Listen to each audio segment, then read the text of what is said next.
I'd like to call to order the Committee of the Whole meeting of Monday, January 6, 2020.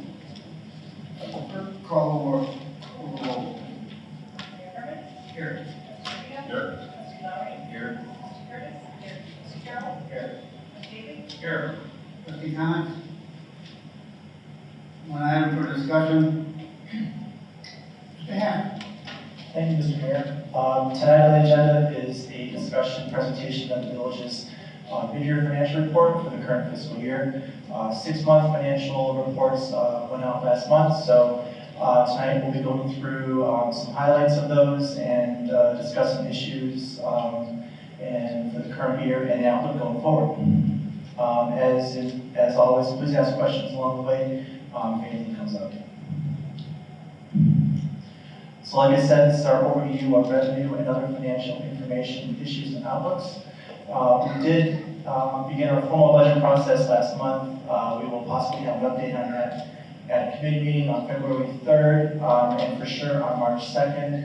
And just as an FYI, the draft budget is scheduled to be completed March 13th with committee of the whole discussion on the official draft budget on March 16th. So like I said before, opportunity for questions and discussions on any related items. So this chart shows our general fund, our main operating fund. This shows the last 4 fiscal years in the general fund and our current year budget. We have a balanced budget for the current fiscal year, positive revenues over expenditures of $55,000. Over the last 4 years, this chart illustrates we've had positive surpluses in the general fund, ranging from $175,000 to $318,000. And it's important to note that that is after we allocated one-time funds that we received during the year for additional pension contributions or making additional transfers for future capital projects. Over the last 3 years, we've been able to maintain a 66 to 68% fund balance reserve in the general fund, which is really remarkably consistent given the moderate increases in operating costs we've incurred and ability to build the reserve to maintain that threshold. And as the board is aware, we're continuing to maintain our AA+ bond rating with high liquidity and excellent financial ratios. This is just a quick chart about our general fund revenues and expenditures. As the board knows, our revenues consist primarily in general fund of sales tax, income tax, property taxes, building permits, and other revenues. Our expenditures consist of $11.4 million, 53% police, 11% general government, and 18% public works, with the composition and the actual numbers listed below. We will be emailing these to the entire board after the presentation, so just so you have the information. So, beginning discussion of some revenues, specifically sales tax. Sales tax revenue is up just under 3% so far for the first 4 months of the fiscal year. The North Aurora Auto Mall, based on some of the analysis that we've looked at, is substantially supporting a lot of that positive year-over-year growth over the last 8 months. So that, as an entity as a whole, has been doing pretty well. We continue to have some weakness or declines in some of our traditional retail sales. We've talked about that in the past. We talked about shift in shopping patterns, people buying less at stores and more online. Recreational cannabis sales obviously began January 1st. The 3% local tax that was also implemented on those sales will be effective July 1st, per some of the state clarifying legislation that came out recently. So we have some significant variability right now with our year projections, but right now we're projecting about $100,000 over budget. We had a budget of sales tax about $4,750,000, and that would we're projecting about 4.875 right now, which should be about 3.5% more than last year. One other item to note about sales tax revenues is that we recently made our final payment to Woodman's regarding our sales tax rebate agreement that we have with them for the last 15 years. So that will have a positive effect going forward in terms of being able to use those sales tax dollars for other purposes. We're going to continue to monitor our traditional retail sales tax base, and we generally have a cautious outlook going forward. We're going to monitor anything for changes in the local and state economy, and keep working on our projections going forward. We've had this chart here and there, just thought I'd put it out again. This is our sales tax revenue in our general fund by category. As you can see, our largest category of sales tax revenue is automotive sales and gas filling stations, comprising about 36% of our revenue. You can see the different categories here of sales tax revenue and how they've changed over the last 4 years. You can see with general merchandise, furniture, hardware, and some manufacturing. We've had some declines over the last couple of years, but we've been picking those up with increases in drugs and other retail categories. Our food with women category has done well. So we have a good mix of businesses where we have declines in one sector. We seem to be able to pick it up in another sector. So overall, sales tax has done really well, especially over the last 8 to 9 years. So there's a lot of numbers on here, but I'll point to the really important things. Last year we had sales tax revenue remain almost the same as last year, $4.712 million versus $4.711 million in the prior year. We did have some declines, you can see here in some reports that we've been issuing to the board. Some declines related to retail closings over town centers, some other areas. Like I said before, we had a lot of that made up with auto and filling station sales over the last 8 months. You can kind of see that trend in the actual data that we have. So like I said, our outlook going forward, we're still working on projections. Right now we're estimating 2 to 5% increases over the remaining months of the fiscal year. And we'll keep working on those and fine-tune those as we get more information on monthly sales tax information that we get from the state. Any questions on sales tax revenue? No. Okay. Other major revenue source is income tax revenue. Our income tax revenue that we receive from the state is up 6% through the first 7 months of the fiscal year, so another good trend. A lot of variability, like we talked about in the past with income tax revenue. For example, in 2018, the last month of the fiscal year, in May, we had a very significant increase in corporate and individual income tax returns that were distributed to us by the state. 21 and 17% increase due to dividends and capital gains related to the 2018 tax year. And I'll show you what that number looked like. That really contributed to a huge one-time influx of state share income tax revenue at the end of last year. A couple other things with income tax revenue. We're still experiencing our 5% reduction in LGDF distributions that began a couple of years ago, which is less than 10% that the state originally cut. Our baseline projection is about 1.8 million, which is almost the same as last year. And we'll look at some of those numbers in the next slide. One other item to note regarding income tax revenue is that there is a proposal to change the structure of the income tax in the state. If that goes through, the structure of how LGDF payments may be distributed to municipalities would change. Wouldn't necessarily be based on what's actually being received, perhaps based on a fixed amount and prior distributions until they figure out and sort out how that's going to work. So that's something we're monitoring, and I bring it up only because it will impact possibly the end of our next fiscal year.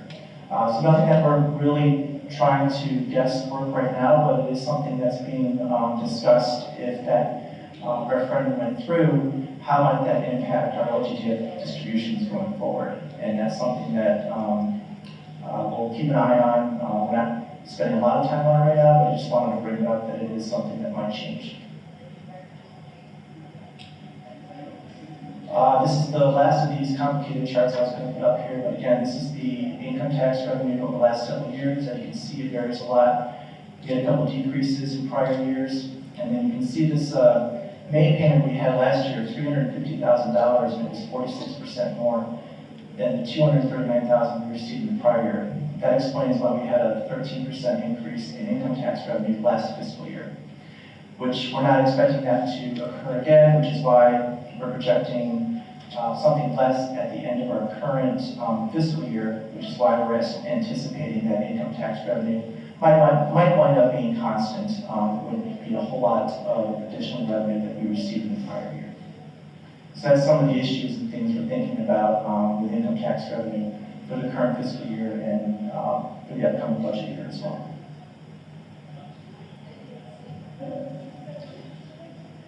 Just a couple notes on property tax revenue. I know we spent a lot of time at the end of last year talking about it. This just shows the total estimated expenses at the bottom. As you can see, they increased generally by 2.5% to 2.3% per year. But as we talked about in the past, with changes that we've had to make with some of our assumptions, with police pensions, we're seeing an increasing amount of those dedicated for police pension purposes, and decreasing amounts remaining in the general fund for other purposes. So something we discussed before, I just thought I'd update it and kind of present the information, including the 2019 levy that we just passed. The line down the bottom, that simply represents a small portion of property taxes that we allocate for liability insurance and workers' comp purposes in our insurance fund.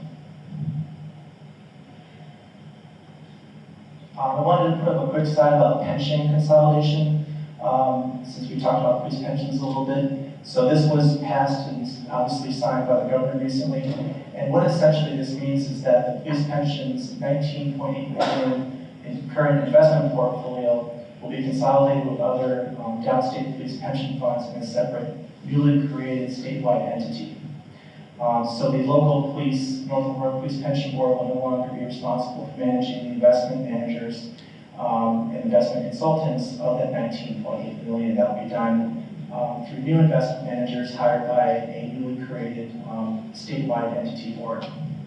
The local board will still be responsible at this point in time for making benefit payments, pension determinations, and those things. It's just at this point in time the investment management that's going to be taken away. Question about the dividends from the investment portfolio. Is it distributed equally or is it distributed based on investment? Currently or in the future? Going forward with the new legislation, the consolidation.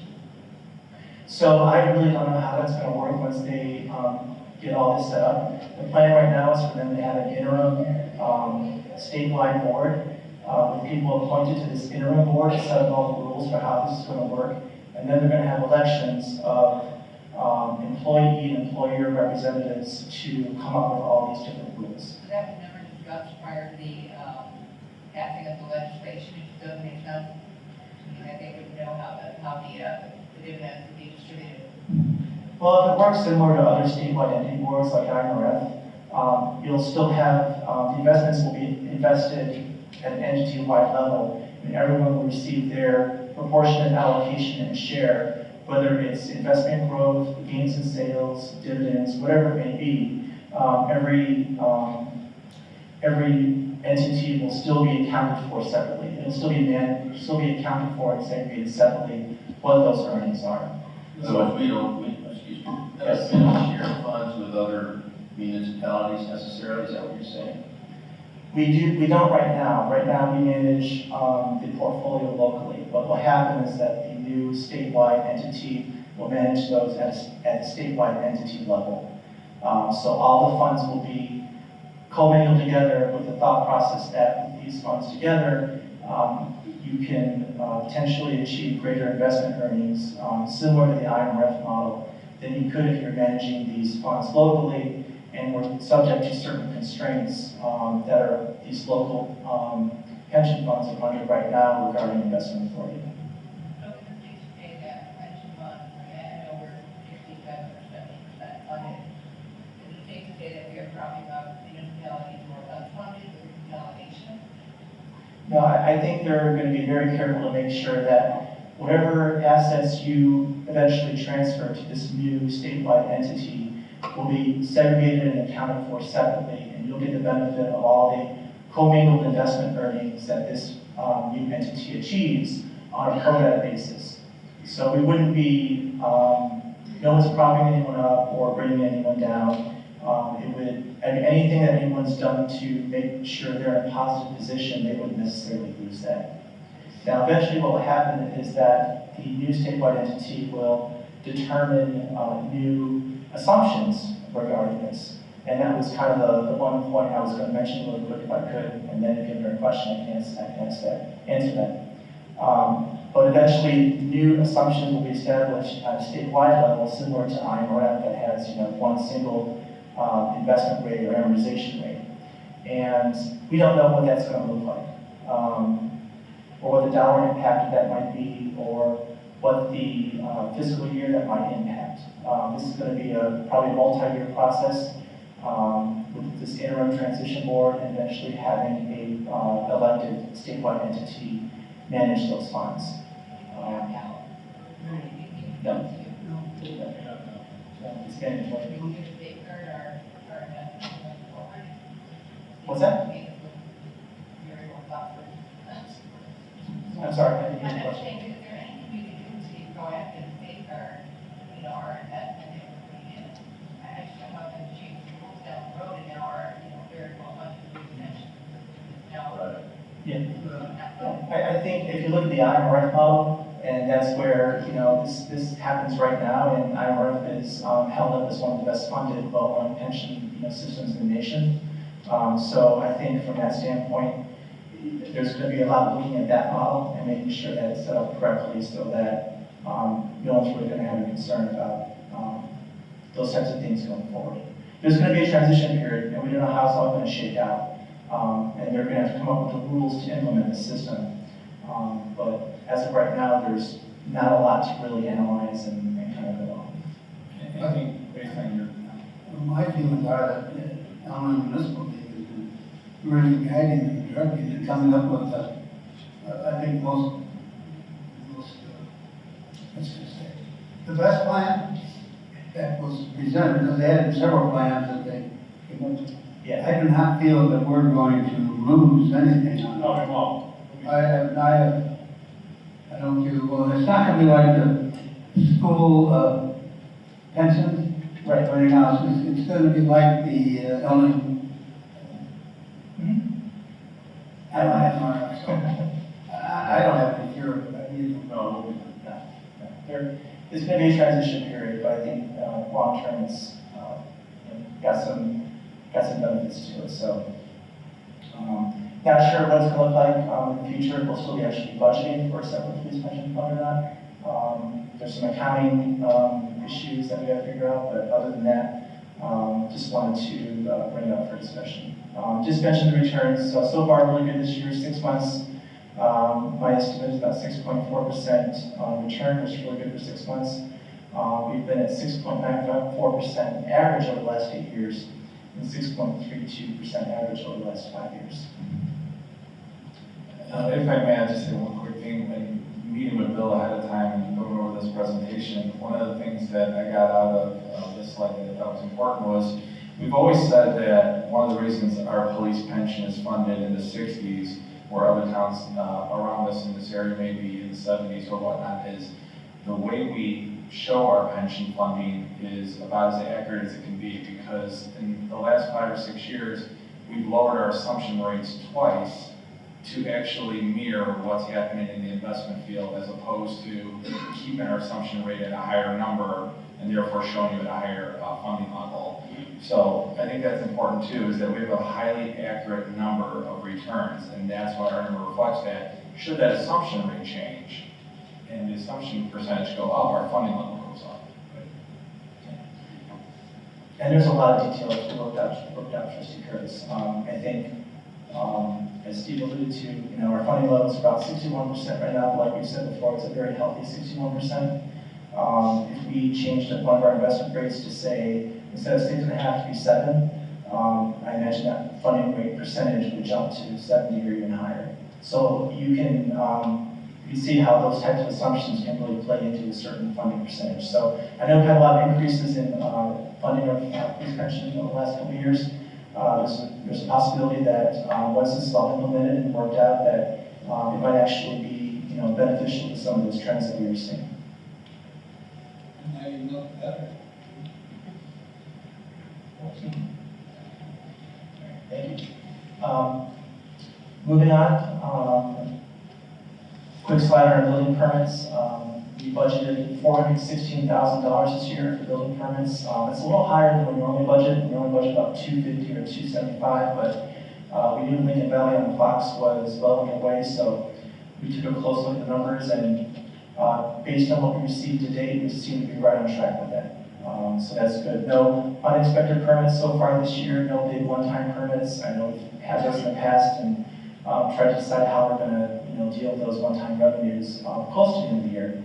But we seem to be on track for this year. We're going to continue to analyze future developments and ongoing impact possible revenues for future years. So this, I apologize if this is a little bit difficult to see, but I wanted to highlight some of our other revenues in the general fund. Starting off with our use tax revenue.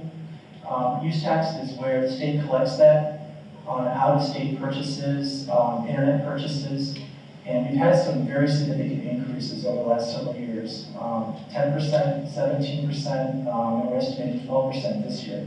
A lot of that's due to the state's efforts to collect that.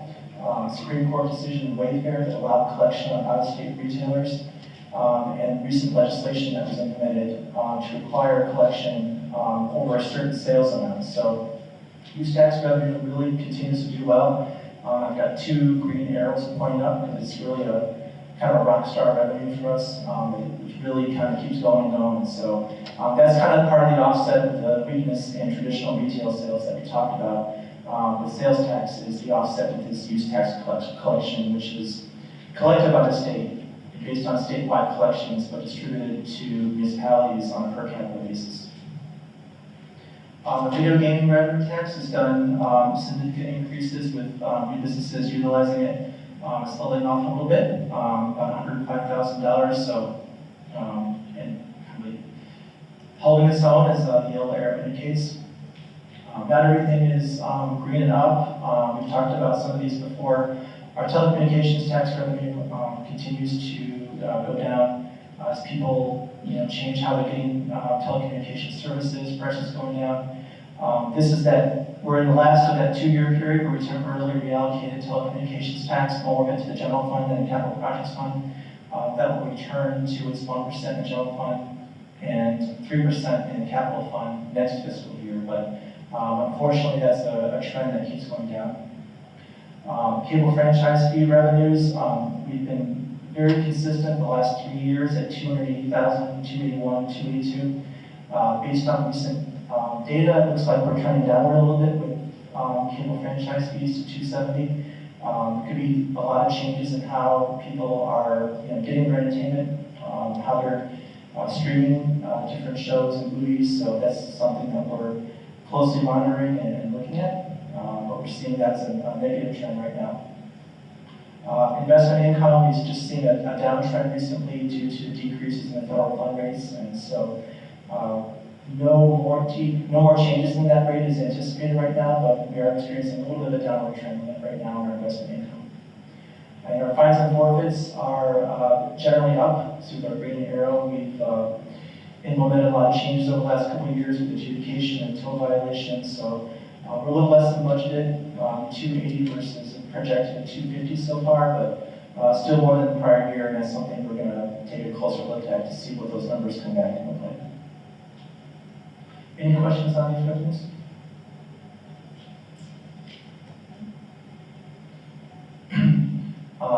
Other revenues are slightly up or down as at this point in the year. Really tough to do full projections at this point, but anticipating revenues could be in the range of $11.7 million versus a budget of $11.5 million. Looking at next year, we're cautious for traditional sales tax revenue, while certain sectors are doing really well.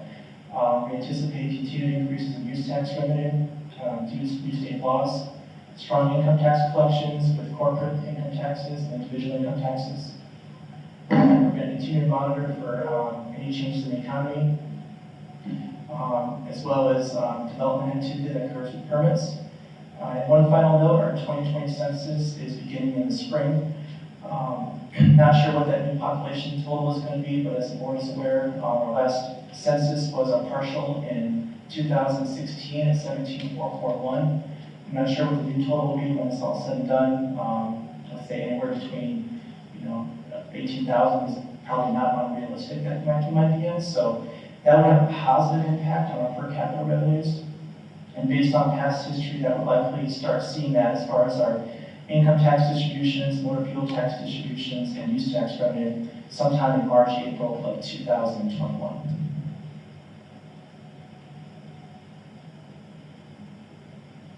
On the expenditure side, the general fund really tough this early in the year still to do projections, but typically we're about 2 to 3% under budget when it's all said and done. That could be a little bit more due to some position vacancies that we have during the year. Our collective bargaining agreements are set for next year at 2 to 2.5%. We've had a really good experience with IPBC providing employee health coverage, so we've had no increase in that area over the last couple of years. Increased pension valuations that we talked about, that number is going to go up to $1.35 billion for the next fiscal year in the 2020 tax levy. Likely another one with that. Probably have one more tax levy or evaluation on to do at least at this point. The Southwest Foxborough Cable Consortium was no longer a member effective June, so the annual cost of that will be removed from the budget next year. Very conservative at this point, but I think estimating revenues over expenditures possibly 300,000 more plus or more, and that's something that we'll discuss later. What we want to do with that later in the budget process. So moving on to a few other funds, we only have about 8 slides left. As far as our NFT revenue, definitely a big green arrow up so far this year. Through the first 5 months, we're up 36% higher than last year. Projected to be about 590,000 versus 471,000 budgeted. I'm sorry, the prior year.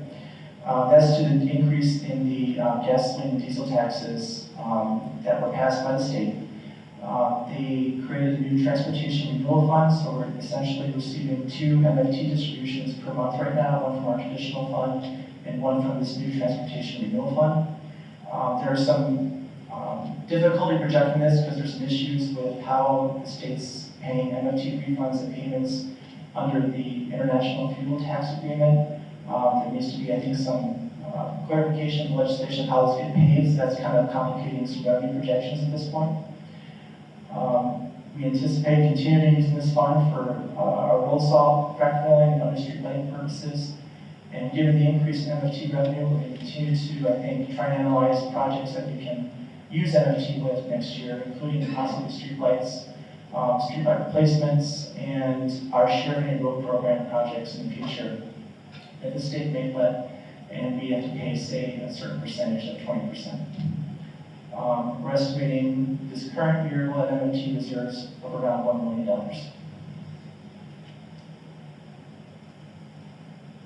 So a quick note, Route 31 TIP fund, our increment this year's was $506,500 after all the tax extensions were received versus our budget of $530,000. We spent $131,000 year to date. Most of that was for some TIF facade grants and the purchase of 10 South Lincoln Way. Our reserve at the beginning of the year was about $1.6 million, and we're estimating that reserve to be approximately $1.9 million at the end of the current fiscal year. As the slide notes, one of the projects budgeted with the silo will be under review in a future budget.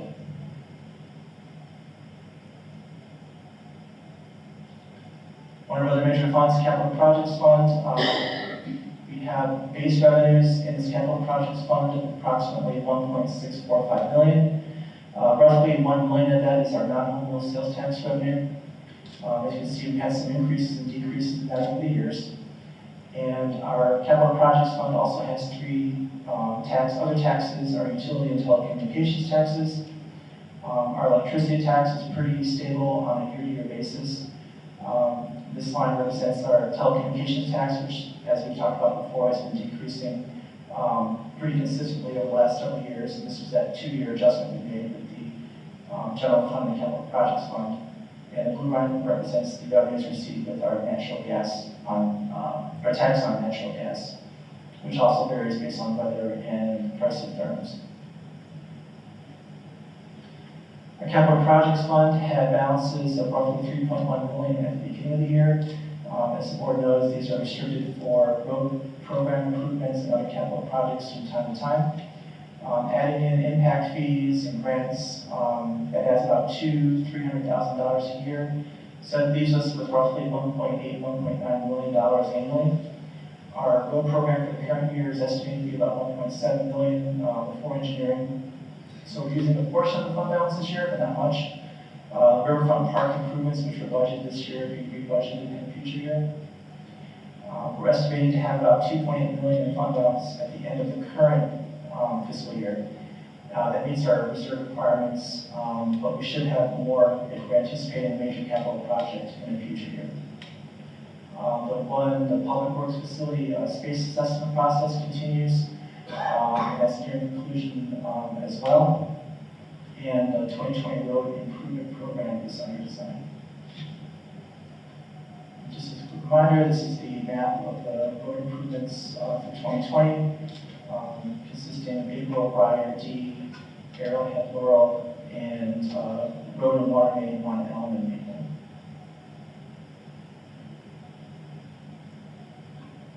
Two more slides and we should be wrapped up. Just a reminder with our water fund, funds all our water services, water operating capital needs. Water charges so far are about 1.75% more than last year. We talked about in the past about people being more efficient with their watering, conservation. This has been offset here and there by an increase in users, so we're seeing that as well. We had a great increase 2 years ago, but that's what generated the increase in revenue in that specific year. We've had connection fees so far of $90,000, which is a little bit higher than normal. That's expected with the new development. We continue to spend down our bond proceeds of $5.8 million that we borrowed. We had about $3.3 million remaining at the end of the fiscal year, and we estimate having around $1.5 million at the end of the year based on how the new well projects proceed and complete and the timing of those. With the remainder of those funds will be allocated for the water tower project in the future. So we still have a lot of replacement projects, well maintenance, treatment plant equipment to be replaced. A lot of things after 12, 13 years that need to get updated, as we've talked about in the past. And we do roughly $4.7 million unrestricted net position, which is also fund balance as of the end of last year. So water fund's in really good financial shape. And that's still while maintaining what I believe to be the lowest water rate in this whole area.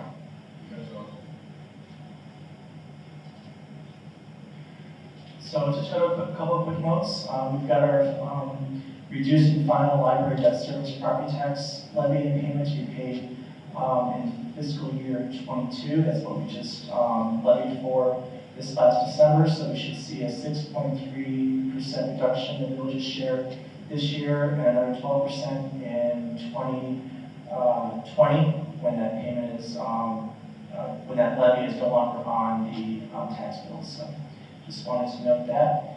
We've had no increases in our costs for liability and workers' compensation coverage with IML RMA, so that's good. We're going to continue to analyze our operating capital needs over next year and the next several years, as well as our IT equipment and vehicle replacement needs. So I know that was a lot of information, but I'll try to keep it concise. Any questions or comments, please let me know. Are you going to send us out copies? Yes.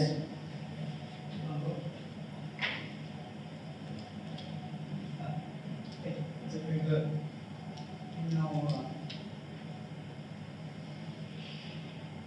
our financial status is certainly a reflection of not only the board and how we invest in the staff, staff and how they